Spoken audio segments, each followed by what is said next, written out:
Division of decimals. और इस question को समझने के बाद आप लोग प्रैक्टिस नाउ 9 और एक्सरसाइज 2D का क्वेश्चन नंबर 8 खुद सॉल्व कर सकेंगे। तो देखते हैं कि डिवीजन ऑफ डेसिमल्स कैसे होती है।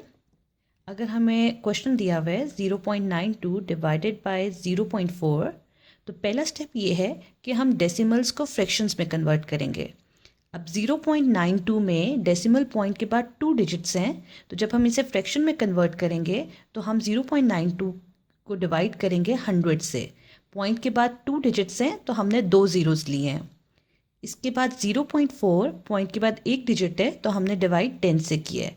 तो इस डिवीजन से ये होता है, डिवीजन बाय 10 या 100 से ये हुआ कि डेसिमल पॉइंट्स ख़त्म हो गए और हमारे पास जो फ्रैक्शंस आ गई हैं वो है 92/100 डिवाइडेड बाय 4/10।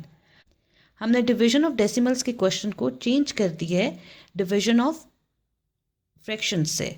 और फ्रैक्शंस की डिवीजन हम इस तरह से करते हैं कि हम फर्स्ट फ्रैक्शन को एज इट इज़ रहने देते हैं, डिवीजन साइन चेंज होता है मल्टीप्लिकेशन में, और सेकेंड फ्रैक्शन का हम रेसिप्रोकल ले लेते हैं।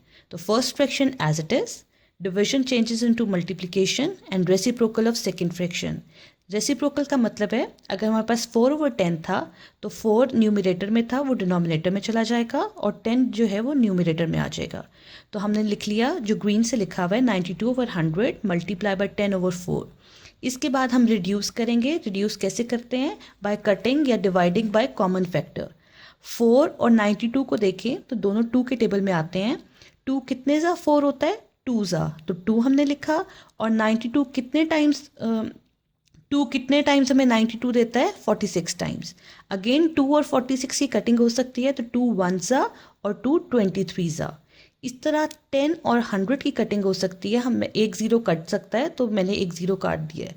अब ये याद रखना है कि कटिंग जो है या तो ऊपर नीचे होती है, इस तरह ऊपर नीचे, या क्रॉस में।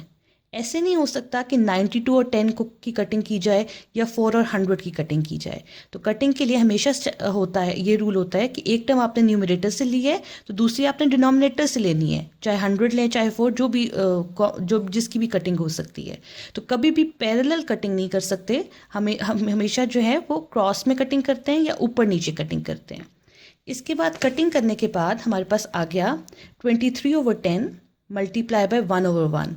अब न्यूमरेटर को न्यूमरेटर के साथ और डिनोमिनेटर को डिनोमिनेटर के साथ जब मल्टीप्लाई करेंगे तो हमारे पास आ जाएगा 23/10। और 23/10 को हम दोबारा से डेसिमल्स में लिख सकते हैं, क्योंकि क्वेश्चन डेसिमल्स में था तो आंसर भी डेसिमल में ही होना चाहिए।